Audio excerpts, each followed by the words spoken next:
The Perilous Journey of Imagination, written by Shireen Raza. When I regained consciousness, I found myself in a strange room, lying on the floor.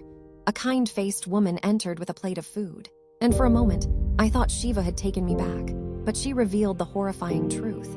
I am being held captive by Shiva's family. They intended to torment me to death, just as his sister had suffered. I broke down, asking the woman what my fault was, what crime I had committed.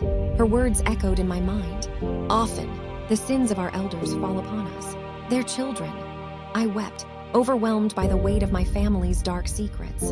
Time passed, and the injustices continued. The cruelty only intensified, never subsiding. But what I didn't realize then was that I wasn't the only one suffering. Another innocent soul would soon face the same fate. As time went by, Shiva's first wife, Aradna, was told that she would never become a mother. This revelation further infuriated my in-laws. Shiva, under the influence of alcohol, would regularly beat Aradna. I was treated like a servant, and her life was turned into a living hell. Tired of the constant torture and her in-laws' taunts, Aradna took her own life by stabbing herself. She wanted to escape the clutches of those wicked people. I was a helpless witness to these events, unable to intervene.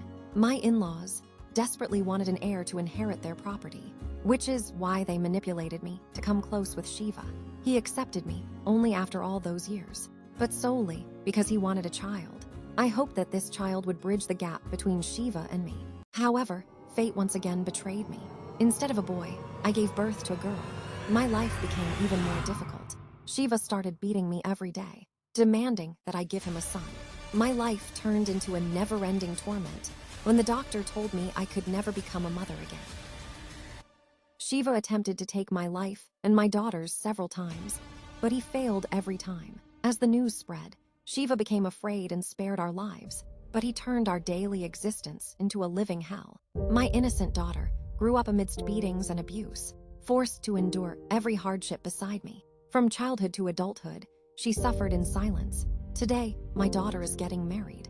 She's 22 years old, and I'm devastated to see her being married off to a 65-year-old man.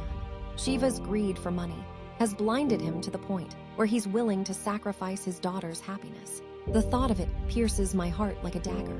Determined to save my daughter from a life of misery, I made a decision.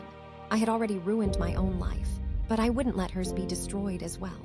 I took my daughter to the same jungle where my life was ruined 40 years ago and gave her hand in marriage to Ankita's son, a kind and gentle soul. They got married, and I finally felt a sense of peace and happiness, knowing I had saved my daughter's life.